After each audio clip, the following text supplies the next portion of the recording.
If you were to talk to a third grader and explain what investing is, what would you tell that person? I would tell the third grader that you're investing in a business that is going to produce profits in the future and explain what profits are, right? They're going to make money on the money you give them. And not only are they going to give it back to you, but they're going to give you more money back.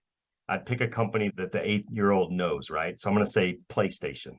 Sony. Sony makes the PlayStation. You're going to give Sony $10 today that they will give you $12 in the future, a year from now. And I'm going to start very slowly talking about the concept of delaying gratification today so that you can receive something more so in the future.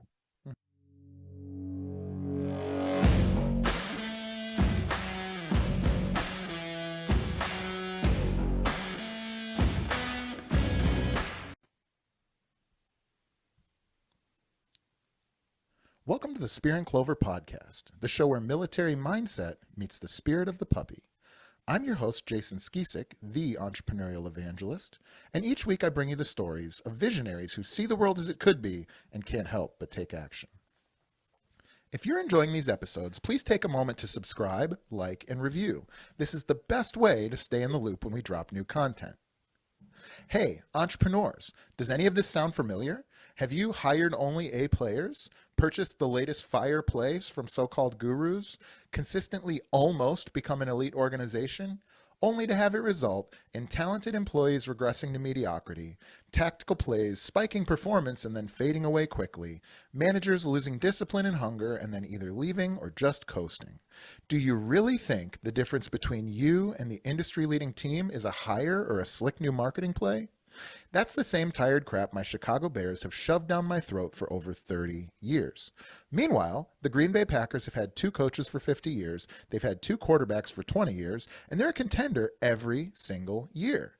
Many leaders buy the best playbooks, they draft the best talent, and hire the best coaches, and year after year return without trophies. Who could blame them?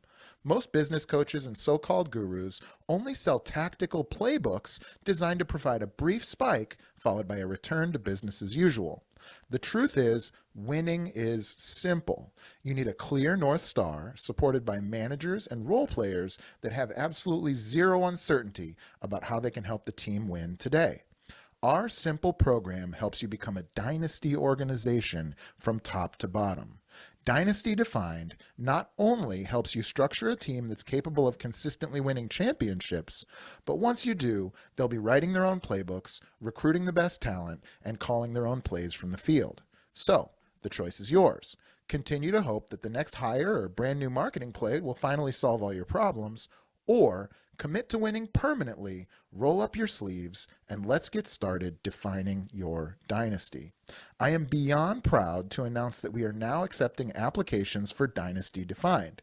Cohorts are limited to 6 entrepreneurs, and they fill up quickly, so head on over to www.spearandclover.com now and claim your spot.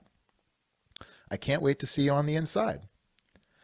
I have a theory that wisdom doesn't come from new knowledge. It comes from a deeper understanding of knowledge you already have. That's why most wise people you encounter are old. It's also why it's so fascinating when you meet wise, young men and women. How have they learned such a depth of knowledge and compressed time? One way that I've found that people do this is by teaching others the things they're passionate about. What begins as knowledge from a single point of view rapidly develops into wisdom and understanding from many angles. You can supercharge your path to wisdom. Today's guest has chosen this path. I am pleased to report that the few times I've spoken to Dr. Ryan Peckham, I have been honored to learn from his wisdom. Dr. Ryan is a financial expert who's not only hearkened to the wisdom of financial sages like Warren Buffett, he's also sought out knowledge from diverse sources. And finally, he's become a professor to the next generation. In today's conversation, I hope to learn from his wisdom as a man, a professor, and a financial investor. Please welcome my friend and notable Texan American, Ryan Peckham. Ryan, how are you? I'm doing well, man. That is quite the introduction. Dude, Quite the introduction. You got a lot to live up to, brother. Yeah, I do. Yes, I do. Yeah. How are you Thanks doing for today? having me. Yeah, thank you for being here, brother. This is we've talked probably a half a dozen times, and every time I really do enjoy it. I cherish and respect you very much already. So, why don't you tell the folks at home a little bit about who you are and what you do, aside from just being a notable Texan American? Yeah, Texan American, you know how Texans are. We always put that first, you know. I mean, you got to let people know right away I know. where you're from. But yeah, so I grew up in a small Texas town and went to school, started learning investments early, and really just became kind of a passion deal for me from the get-go. And actually, it's kind of this might be interesting to you. So when I was 16 years old, my grandfather started showing me how to invest. Mm, But I thought everybody had a grandfather like mine. So I went to school to become an engineer because I didn't know you could actually do it as a career, as naive as that is. So went to school, become an engineer. I work as an engineer for 2 years. I hate every minute of it. And I go back to school to become a finance guy, right? And so I'm in a company early on, allocating everybody's 401ks. Didn't realize that people didn't really have that. Not it's not so much the education, but just the interest in doing it, like hmm just the interest in doing it. And so just kept going back to school, started teaching because when I started my investment practice, it's very hard in the beginning. It's very hard at 25 years old to get people to entrust you with millions of dollars when they ask you, how old are you? When their first question is, how old are you? You know, and so really just kind of built up two careers. I ended up just really enjoying teaching. I enjoy the questions that students pose to you.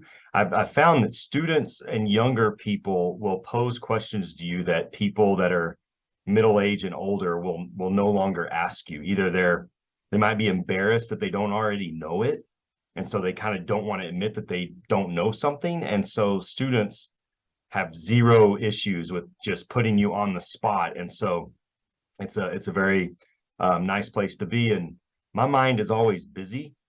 And so I like investing because it always changes, right? The numbers are changing every day, companies are changing every day.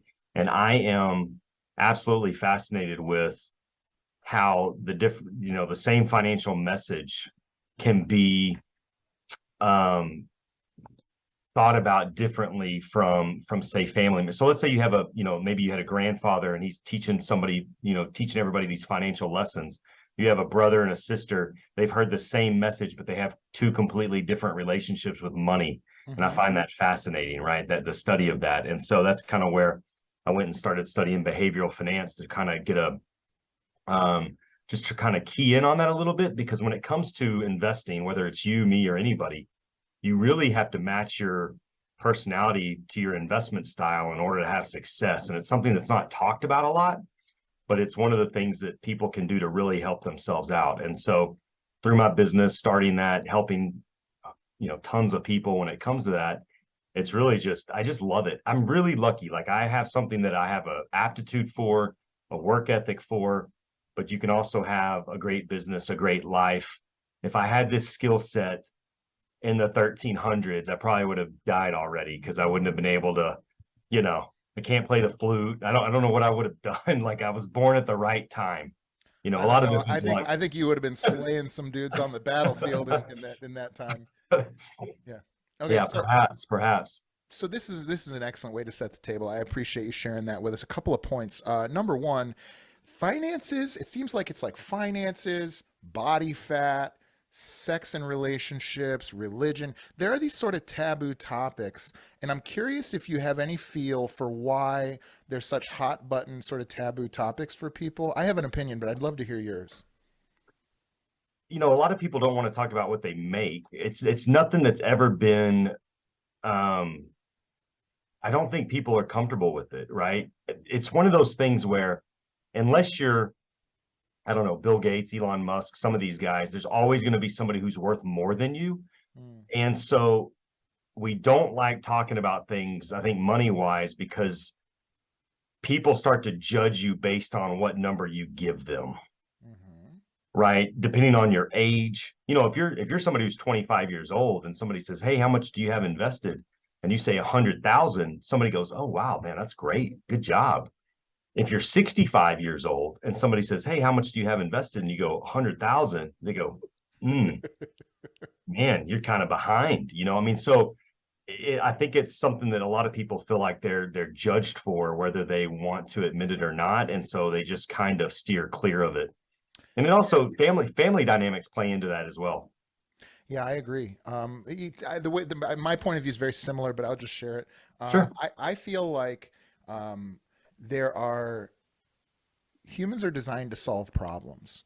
And the only way that we can live in these sort of bad cycles and systems is if we ignore them, if we ignore the problem. Because once we look at Mhm. the problem, we know that we're wrong for not solving it. And so if that's, you're 65 pounds overweight, then you just go like, I don't want to talk about it. I don't want to think about it. I don't have mirrors in my house. If Yeah. that's, you're in a bad relationship and you know that you don't want to go through a painful divorce, we just don't address that. We try not to fight as much as possible. We stay apart. If that's your finances, I agree. I think comparison is definitely poison. But I also think when they know the decisions that they made that got them to that point, and so it's definitely a source of like, well, the only way for me to not go crazy right now is to just ignore that problem because I know A, the inputs that I did to make me have that situation, and B, I know what I should be doing in order to get myself out of it, and I'm unwilling Yeah. to do that. Yeah. I also think there a lot of this is too that the United States does a terrible job of financial literacy for people, Hmm. Do you think right? that's I by mean, design though? yeah, I mean, there's a lot of people who make a great living off the ignorance of others, Hmm. Well, and I would right? even And say so, like or that's just yeah, consumerism, yeah. right? Consumerism. So a lot of, there's many people who don't ever have a finance class. They never have any kind of personal finance class. And I'm talking about like, I have clients who are doctors and lawyers and, all these, they've gone through so much school, but they've never had one finance class.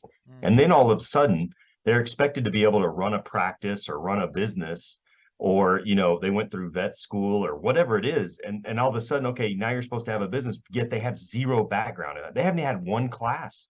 And so a little bit of that is, man, I'm supposed to be a smart person and I can't figure this out. I mean, that causes people to not want to ask questions either. And Hmm. so it's really, you got to be a person who's, willing to learn from somebody else or at least have a conversation about it. And quite frankly, a lot of people just, as you say, like, I'm just going to go on down the road and I cannot, this is a funny one, but so many times somebody be like, I can't believe I'm running out of money. Right. I'll go, just print off your bank statement, see where you're spending your money. Because now with things that are digital, you don't have to like look at what you're actually doing. So if you actually print your bank statement and look at what's going on and you're like, oh, I went to Walmart 10 times last month, right? And you only went for one thing or two things, but all of a sudden you're doing you're carrying everything and you're trying to, 15 things spill out onto you end up buying 15 different things. Hmm. So most of us don't actually look at where we're spending money. Yeah, that's a really good point. And I think my friend Mark England would say if you title that and write it down and then read it to yourself, it takes you a long way to breaking that cycle. And so if somebody's like, eating a pint of ice cream every night and they're complaining about their weight, if they just wrote down every single night, I sit down and watch TV and I completely eat a pint of ice cream. Right. This is not, it's so much easier to sort of get rid of those kind of BS lies that we tell ourselves that kind of carry us forward. I want to do something fun. I'm going to ask you two questions. So it'll be both from the same context, but I want to break them in half. So the first question is, if you were to talk to a third grader and explain what investing is, what would you tell that person? I would tell the third grader that you're investing in a business that is going to produce profits in the future and explain what profits are, right? They're going to make money on the money you give them. And then they're going to give it, they're not only are they going to give it back to you, but they're going to give you more money back. So I would say you're going to give, I'd pick a company that the 8-year-old knows, right? So I'm going to say PlayStation, Sony. Sony makes the PlayStation. You're going to give Sony $10 today so that they will give you $12 in the future, a year from now, Hmm. right? And I'm going to start very slowly talking about the concept of delaying gratification today so that you can receive something more so in the future. I love that. That's a great example, and I'm sure you're Yeah. familiar with the test where they had the kids with the marshmallows, and it's Yes. like you could predict. They actually followed those kids till Yes. after school, and you Yes. could predict the successful ones based on. I'm just going Hmm. to bear that out in case you haven't heard, but you could predict the successful ones by the ones that didn't eat the marshmallow right away. But, So that but think about that. But that's all investing is yeah, delaying gratification. yeah, yeah, and I that's mean, all it's half of it. entrepreneurship is. Right. Right. Yeah, Yeah. yeah. Yeah. Yeah. So the second question is, how would you describe your strategy for investing to a third grader? How you specifically view intelligent ways to manage money? That one's a little bit more complex because I would talk about having to be patient. And actually, this brings up a great point. So when I have people that are in my office talking about all these different investing strategies that they want to do, I say, okay, what if I told you that you want to, I'm going to have you pick investments for a 10-year-old. What would you pick? Hmm. Well, what do they pick? They pick Coca-Cola, Apple, Home Depot, these safe, steady companies. And I go, why did you pick those companies? And they go, well, the 10-year-old's not going to be able to touch them for 10 to 15 years. And I go, yeah, you're 40. You should do the same thing that you picked for that 10-year-old is what you should do for yourself. It's almost as when we get older, we feel like it has to be more complicated than that. But I mean, I told this to a client on Saturday. I said, um, most investments the stocks that I choose for my clients, I should be able to tell a 12-year-old in two sentences why I would invest in that company. Hmm. And preventing yourself from this, I think it has to be smart and complicated to make it a good investment will save you a ton of money. Like it will save you a ton of money. Yeah. I know you're a Warren Buffett guy. Right. And certainly everybody that's listening to this, I would imagine, has heard about Warren Buffett. But maybe if you could, from your perspective, what's like a simple explanation of how Warren Buffett invests compared to how others invest? So Warren Buffett has a saying that says, someone's in the shade today because someone planted a tree a long time ago. Right. And he's talking about how it's not timing the market, it's time in the market. Mm, And so the longer you're invested, the better the reward is down the road.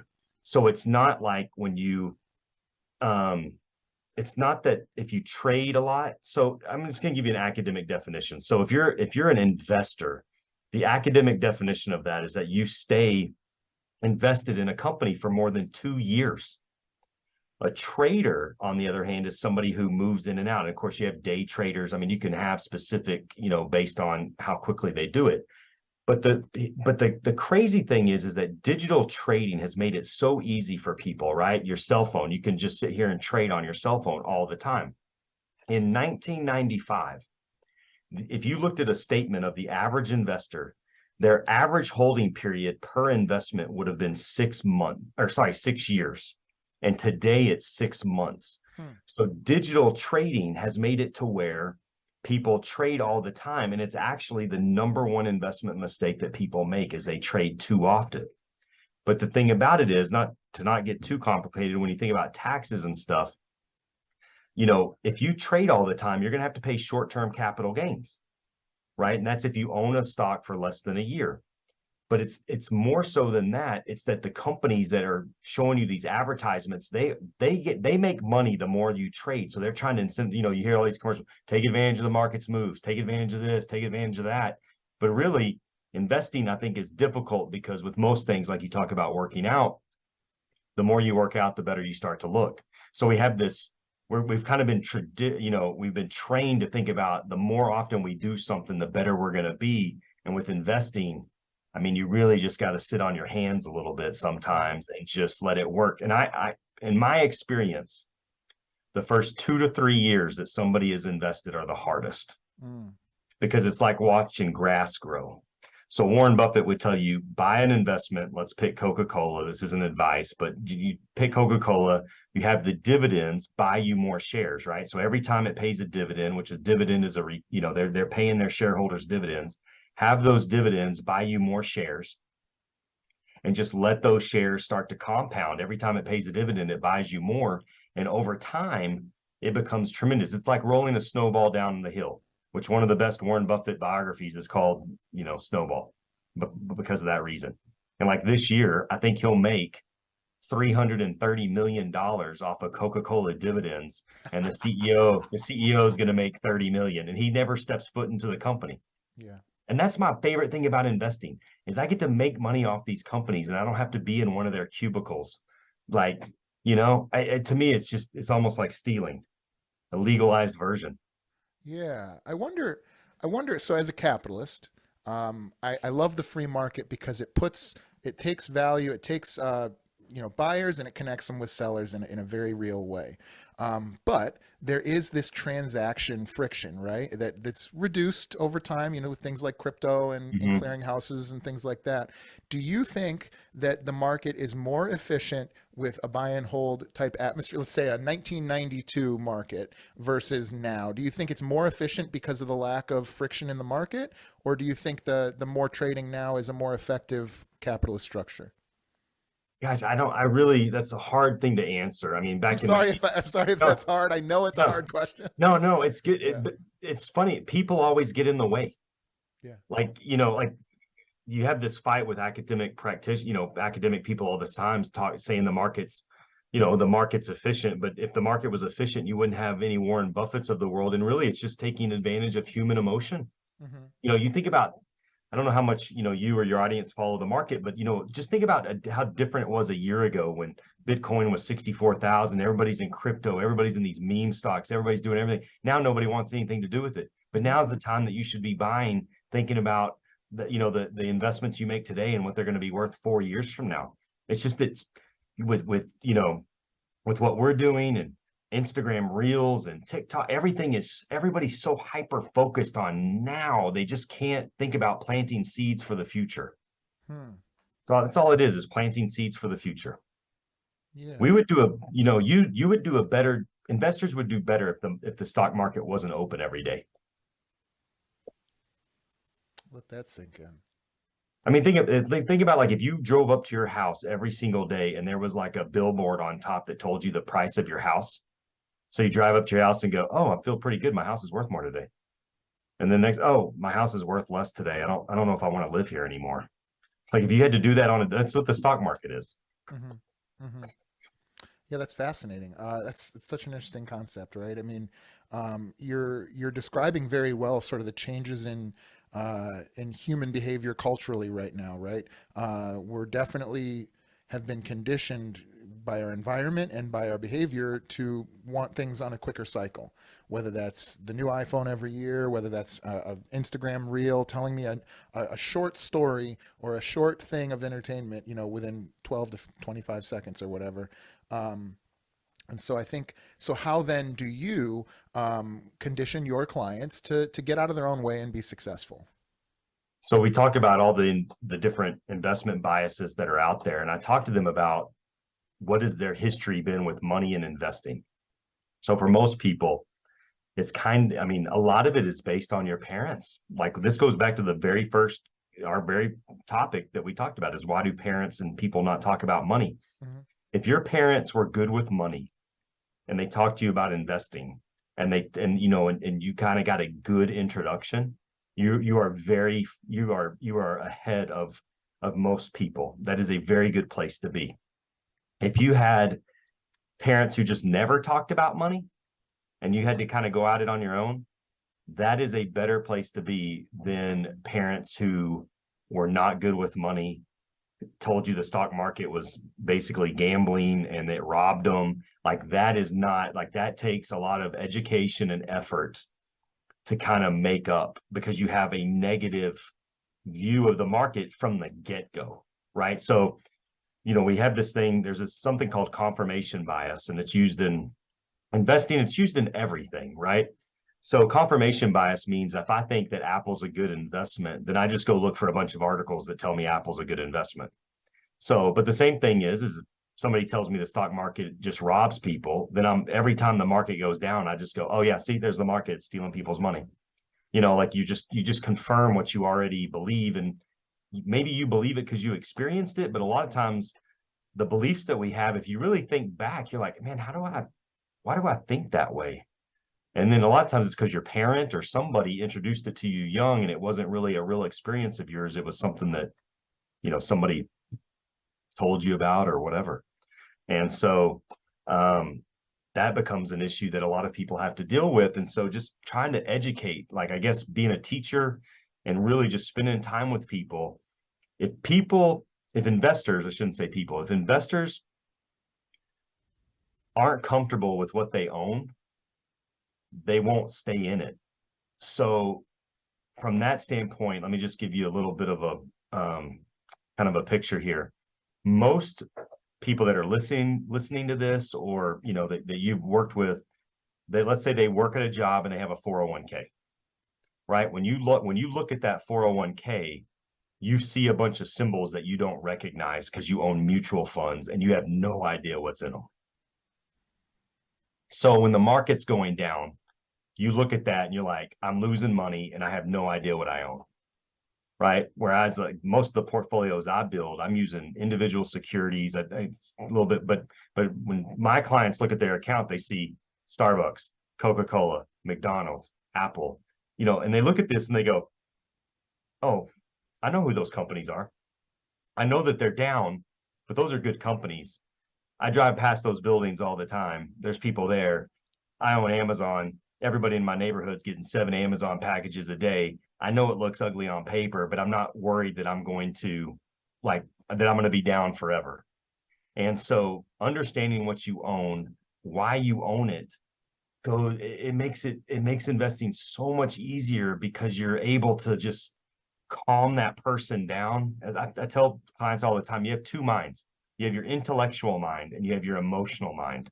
And sometimes intellectually we know something, but emotionally we're like, oh my God, like, is this ever gonna not stop falling? I mean, it's that intellectual, emotional brain that just sit there and fight each other. I know I should put into my 401k, but the market's down. I mean, you're fighting that constantly. Yeah, and just to tag that, your emotional mind always is going to be it's like 51% strength no matter what. It's always a Yeah. little bit more strong, so you really have to condition yourself. When you think about the folks that you've been able to help the best, your favorite clients, are there other aspects of their life that kind of indicate that they're the type of people who are going to be able to be successful in the long term? Because certainly the folks that I've worked with in anything I've ever done, Mhm. from the military experience to working with folks in jobs to then being a fitness coach or an entrepreneur coach now, I see attributes in people that lead them towards success. I'm curious if you see any of those same connectors or. A lot of times with investing, especially the people I work with, it's just people who are open to have a conversation about things Hmm. that aren't just trying to dictate, where they think something should go. And they're willing to, when it comes to like investing, you got to be willing to change. Like you have to be willing to say, okay, this was, you know, the way I made money 3 years ago is not going to be the way that I make money today, so to Hmm. speak. You have to be, and really when it comes down to investing, this is going to maybe shock you. Women are better investors than men. I'm not shocked by that Yeah. at all. Okay. And historically, I mean, or the reason, not historically, but the reason is patience. It comes down to patience. Hmm. A lot of times guys, men want to do it themselves. They want to be able to tell their friends they bought Tesla for $10. They're always going after home runs. And, really, I mean, the base hits matter. If you just base hit, base hit, base hit, that accounts for a lot. And so, um, it makes a big difference when you have people who are open and they trust you and there's this two-way conversation. I'm always shocked still to this day how many times the people that I talk to that have already worked with an advisor haven't talked to that advisor in like 2 years. Like there's no real there's no real communication going on between them. And I think that really there's a lot of people that are good at finance. You can find good financial advisors all over the place, but you have to be comfortable with the person that you're talking to be able to have good, hard conversations sometimes. Like you have to be comfortable with the person you're working with. Hmm. And so, where does teaching fit in for this? What has that journey been like for you? How has it made you a better investor? How has it made you a better man? What does teaching and being a professor mean to you? So teaching is just not only, well, in the beginning, I thought it was like a great way to give back, right? But I have gained so much more from teaching than I've ever given it, you know? And so I've probably taught for 13 years now. And as I said in the beginning, like in the beginning, it was a way for me to kind of streamline my, like, not streamline, but just have some income. Because when you start an investment practice, I was at zero. And so I started teaching at night. It's the reason I went back and got my doctorate degree. And I just really enjoy seeing some of the students start to believe in themselves, starting to want to change their family tree, starting to think about owning a business and not just working for a company. Start some of these, kids have started investing at 23 years old. And so I think about like they can't see the ripple effect this is going to have when they're 45 yet, but I can. Like I can see it, right? And so I'm excited for them. So for me, it also is rejuvenating because have you ever met somebody that goes, "Hey, I'm really thinking about messing up my life. I think I'm going to go back to college." When you get out in when in the real world, like you work with people who all they care about is like Saturday at the bar, or they're just working towards the weekend, and you just kind of, you can get in a funk because you're just working with people that are just floating through life.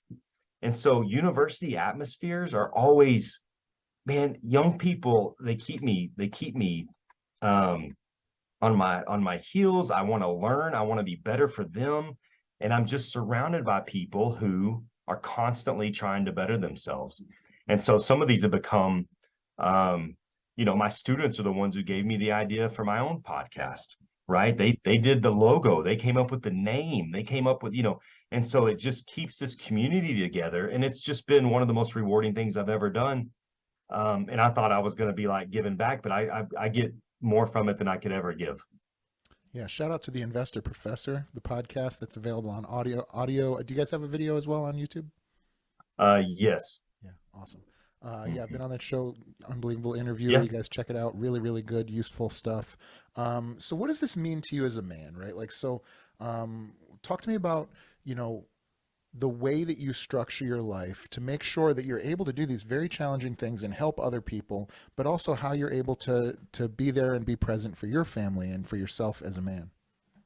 So I know it sounds like I have a lot going on, but I'm in the same ecosystem, right? So my podcast is about finance, my investment practice is about finance. I talk to students about finance and business. Like it's all the same ecosystem. So it's kind of the same conversation. It's not like I'm doing a lot of so Angles. yeah, I'm not juggling a lot of different things. So for me, um, I think it sounds a little bit more so than it really is. But I look at it as it's something that finances are important, and there's so many times where people don't think about it till maybe it's too late or not. But going back to the family balance deal, I when I'm with I have two daughters, wife, two daughters. And when I'm home, I try to be home and present, and I've really thought about that a lot, and I've had them. They've done the intro for the podcast, and I keep them involved. And of course, um, having me as a dad, like I started investing for them when they were born, and so I've talked to them slowly but surely about, just like your conversation with an 8-year-old, like my daughters love to go to Target, so they own Target. I talked to them about why we own Target, why we own Disney, I guess I should say they own. So I start having those conversations with them. And really, I mean, you think about it, if you do it right financially, you can set yourself up, your family up for generations, Mm. right? So you look at like just different generations that have, been able to help people out. I mean, it's just a pretty tremendous way to be. And I'm lucky. I mean, I do. I mean, I work hard, but I'm also fortunate that I have a skill set that goes with this kind of, the profession, and also having the not too high, not too low attitude that you need to have when it comes to investing. Because when investments, like for my clients and those, you need a steady ship in the storm that you can count on, and being that, I don't want to call it a rock or whatever, but just kind of having that perspective definitely helps everybody involved. So So you are successful with your clients. You grow at a rate that is has created you some comfort. You're, I assume, doing well as a teacher. How do you? What does the mountain look for like for you, and how do you progress up it? So what is like winning? Is it notoriety? Is it writing books? Is it what is the goal for you as an entrepreneur? I like it. Like I enjoy seeing my clients succeed, right? Like knowing. So one of the things I'm big about with my clients is if I have somebody who's older, I'm like, hey, set up an account for your grandkids, right? Set up an account for your grandkids or your kids, or like let's start working on the legacy that you're going to leave later on because it makes such a big difference, right? And you can't ever get those years back. Think about like you, for example. If your parents, I don't know if they did, but think about if your parents would have opened up a stock account for you when you were 2 years old and they just put, let's just say they put $25 away in Procter and Gamble. I'm just picking them, it's not a recommendation. But Yeah. think about like what would that have been worth when you were 30 years old? Hmm. Like you cannot get those years back. And so there's something called the rule of 72. If you take a number, you divide it by 72, that number represents your rate of return. Whatever you get is how long it takes for your money to double. So that's a complicated way of saying if you make 10% on your money, you divide 10 by 72, you get 7.2, right? So at a 10% rate of return, your money would double every 7.2 years. Hmm. The average for the market is about 9. So if you start investing for a 2-year-old, that's 2 extra doubles, right? Because most people don't start investing until they're in their mid 20s. So if somebody starts at 2, and you might get 2 more doubles, it makes a huge difference when they're 65, 70. And unfortunately, if your audience is younger, yes, you will age and you need money in the future. Yeah. So a lot of the folks listening to this are entrepreneurs, and I Mm-hmm. know that conventional wisdom, or just like common wisdom for entrepreneurs, and I have this belief to some degree, is that the number one best single investment that I can make is in myself and in my business, either in my business or in courses and masterminds and ways Mm-hmm. to make me level up as an entrepreneur to get in the room with higher level thinkers and executors. So, what would you tell that entrepreneur who's sitting in their car, who's like, listen, man, I got a checking account that's transactional and I stuff everything back into either the business or self development? I agree with that to a point, but there's some things you can do. Number one, like you're the one doing all the work. You got to pay yourself, right? So then one of the big mistakes I see a lot of entrepreneurs make is they never factor in their own salary. Mm-hmm. They just like never bring that up. Mm-hmm. But once you get to a level of success where you can pay your light bills and you can start getting a little bit more complicated, I'm just going to give you a couple ideas, right? So most self-employed people can do a self-employed pension. You can put money back in that. You get a tax deduction for that, right? So you start putting money back for yourself for later on. But here's something cool that you can do to get your kids involved. So let's say you're an entrepreneur, you've had a level of success. You want your kids to start working in the business. Let's say they're teenagers. Let's say they're 13 years old. You can pay your teenagers to do work for you. And instead of paying them, you can set up a Roth IRA, which a Roth IRA you don't get a tax deduction for, but you never have to pay taxes once you start pulling it out later on. So this year you can put $6,500 into that. So you have a 13-year-old who's doing a bunch of work for you, put them on the payroll, you pay them, and that money goes directly into a Roth IRA. And so you're starting to build up their portfolio for later on that you would never be able to catch up. If you just do that from 13 to 25 or whatever. I mean, there's little things that business owners can do like that people who have regular W-2 jobs cannot take advantage of. So for most entrepreneurs, it's you got to get to a level of success. I get it, where you can pay the light bill and you can keep the lights on and you can do all that. But once you get to that point, I mean, there are some things you can start doing that most workers cannot take advantage of. What do people mean when they say the word diversification? They mean like not putting all your eggs in one basket. So no matter what a fan you are of Elon Musk, you should not put 100% of your investments in Tesla. Yeah, so But yeah, essentially, if you pick a basket of different stocks that have similar profiles, it's less likely that all of them will have the bottom drop out, right? right. So if you really like ExxonMobil, then you should probably invest in Delta Airlines because gasoline is the number one cost to an airline. So if oil drops, that means that Delta's profit's going to go up, right? So you're offsetting the two. You just have to, you can get over diversification. We got to stop that. Yeah, I want you to say that again a little bit slower because actually that was a really interesting point. So this is a really good, it's called hedging, right? So explain right. what you just said again because I think that was worth going over again. Okay. So just saying, like, if you have two investments, let's say you have ExxonMobil, right? Oil company, and you have Delta Airlines. Well, for Delta Airlines, the number one cost component for them is gas, right? Is jet fuel. So if oil drops, right, and oil goes from $70 a barrel to $40 a barrel, that's going to instantly make Delta more profitable because they're no longer going to have to pay as much to put fuel into their airplanes.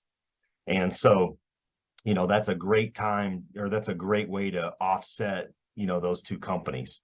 And a lot of times we invest in what we know, which is fine, but like, I'm in the Permian Basin, right? So you'll get people who they're like, yeah, I'm diversified. I have Chevron, Exxon, Oxy, Hess, like, and it's five different oil companies. I'm like, no, that's not what we're talking about here. Yeah, yeah. you know, That's so funny.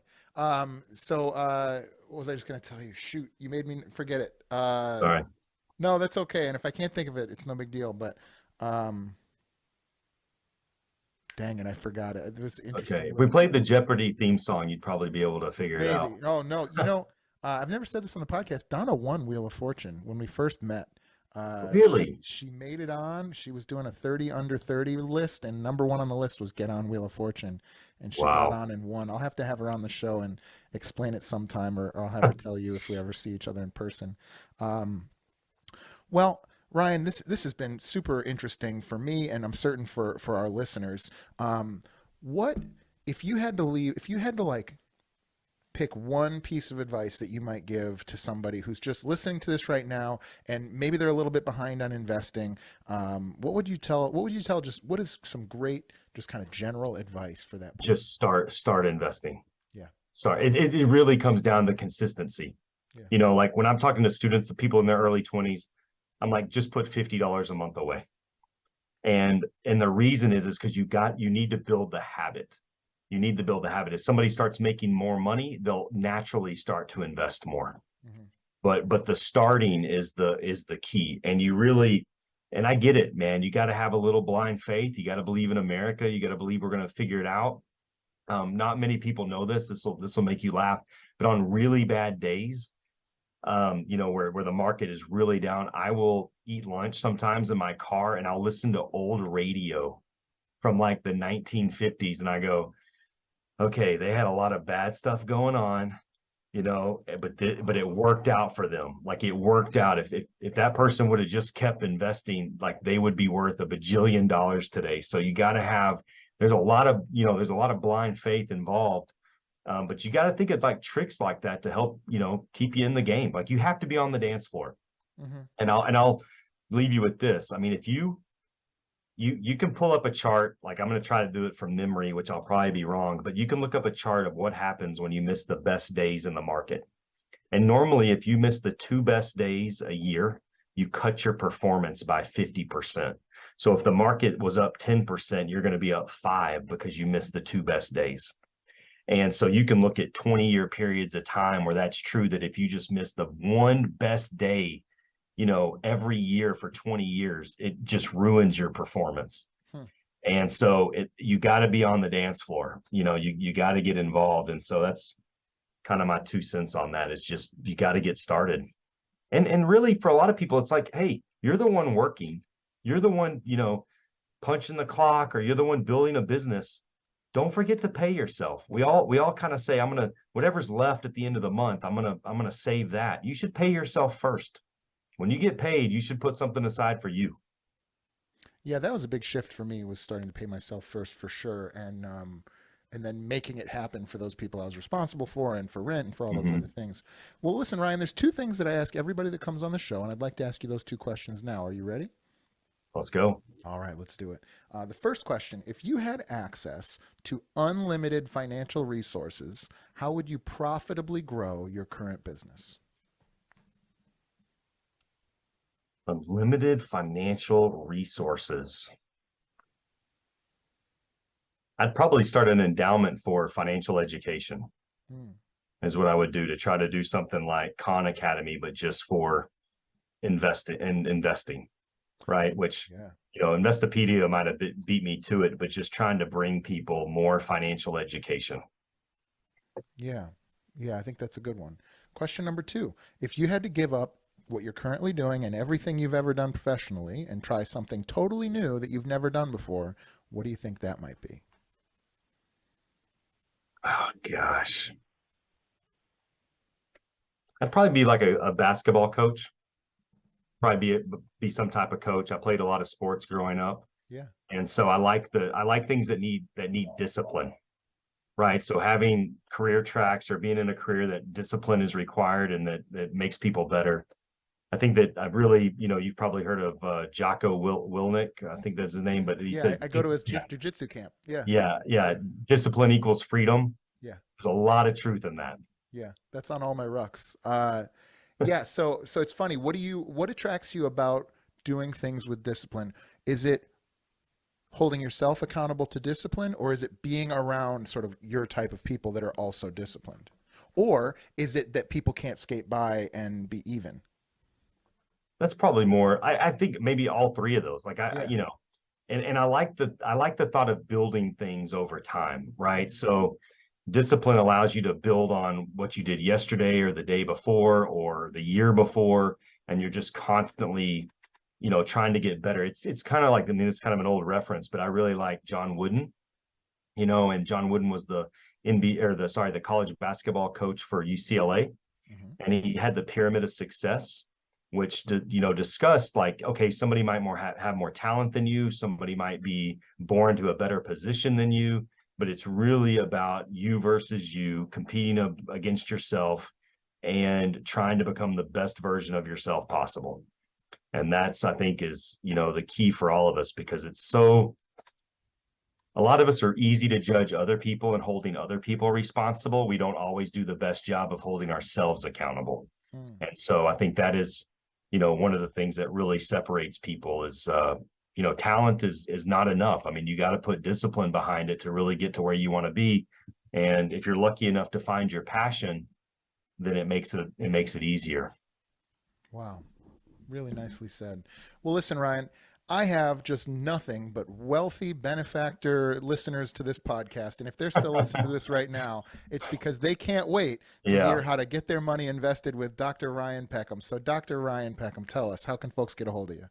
So you can look up the Investor Professor podcast. You can find it wherever podcasts are available, and you can look at us up on Instagram, and then you can send a DM. Name of my company. I've never done this before. Name of my firm is Rydar Equities, Rydar. And I told you my grandfather started showing me how to invest when I was 16. He gave me $100 and started showing me how to invest. So my name is Ryan. His name was Daryl, which is where Rydar comes from. So you can look me up there as well. And Jason, man, I just want to tell you I appreciate this. I hope all your listeners hit the like button, subscribe, leave you some good comments, and I appreciate all the time and effort you put into doing a great job for everybody. Well, thank you, sir. And I'm not going to let this thing end without mentioning your great voice for podcasting. So, thank you for blessing us with your deep, dulcet tones today. Ryan, have a great day, man. It was great talking to you. All right, thanks, Jason. All right.